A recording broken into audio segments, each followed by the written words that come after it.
അടിക്ക് പിന്നാലെ ഇരുട്ടടി എന്നാണ് മലയാള മനോരമയുടെ ഇന്നത്തെ ഒന്നാം പേജ് ലീഡ് വാർത്തയുടെ തലക്കെട്ട്. വാലിന് തീ പിടിച്ച പട്ടികളെ പോലെ നെട്ടോട്ടം ഓടുകയാണോ മനോരമ എന്ന് തോന്നിയാൽ തീർച്ചയായും സംശയിക്കേണ്ട. ഇതേതാണ്ട് അമ്മാതിരിയാണ്.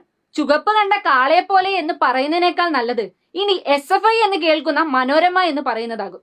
ഇന്നത്തെ സൃഷ്ടിയുടെ അടിസ്ഥാനം എന്താണ്? ഒരു പയ്യന്റെ കരണക്കുറ്റി അടിച്ചു പൊട്ടിച്ച ഒരു വിദ്വാനെതിരെ കേസ് എടുത്തതാണ് വിഷയം. ഇങ്ങനെ ഒരു പരാതി ഉയർന്നാൽ കേസ് എടുക്കണ്ട എന്നാണോ മനോരമ പറയുന്നത്?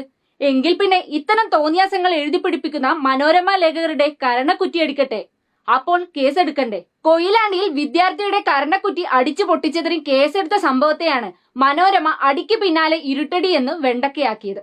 വിദ്യാർത്ഥികൾ പ്രിൻസിപ്പലിനെ അടിച്ചുവെന്നും എന്നിട്ടും ആ പാവം പ്രിൻസിപ്പലിനെതിരെ കേസെടുത്തു എന്നാണ് മനോരമയുടെ വിലാപം.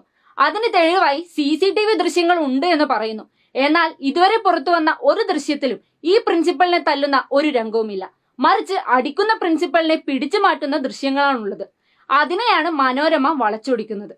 SFI കൊയിലാണ്ടി ഏരിയ പ്രസിഡന്റ് അഭിനവിന്റെ ചികിത്സാ വിവരങ്ങളാണ് മനോരമ ഈ ചിത്രത്തിലുള്ളത്. പയ്യന്റെ ചെവിയുടെ കർണപടമാണ് കൊയിലാണ്ടി ഗുരുദേവ കോളേജിലെ ആ പ്രിൻസിപ്പൽ ഏമാൻ അടിച്ചു തകർത്തത്. 6 മാസത്തെ തുടർ ചികിത്സ ഉണ്ടെങ്കിലേ സാധാരണ നിലയ്ക്കുള്ള കേൾവി ശക്തി തിരിച്ചു കിട്ടുകയുള്ളൂ എന്നാണ് വിദഗ്ധ ഡോക്ടർമാർ വിലയിരുത്തിയത്.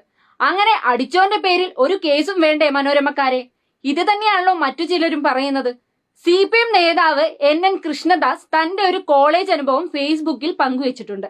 അക്കാലത്തൊരു ദിവസം ASFന്റെ ഒരു ജാഥ കോളേജിൽ എത്തിയത്രേ. അന്ന് കലാലയങ്ങളെ കലാപഭൂമിയാക്കി വാണിരുന്ന KSCക്കാർ ജാഥ തടഞ്ഞു.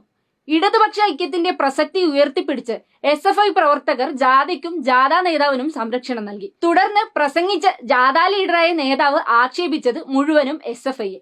KSCക്കാരെ സമാധാനപ്രിയരാക്കാൻ ഉപദേശിച്ച് തലോടുകയും ചെയ്തു അത്രേ. അതിൽപ്പെട്ടവരും SFIയെ നന്നാക്കാൻ വിയർപ്പൊഴുക്കുന്ന കൂട്ടത്തിലുണ്ട്. അവർ ASFനെ നന്നാക്കി കുളിപ്പിച്ച് കിടത്തിയിരിക്കുകയല്ലേ. ASF നന്നായ സ്ഥിതിക്ക് ഇനി SFIയെ നന്നാക്കാം. മനോരമയ്ക്കൊപ്പം ഇത്തരത്തിലുള്ള എല്ലാ SFI നന്നാക്കികൾക്കും നല്ല നമസ്കാരം.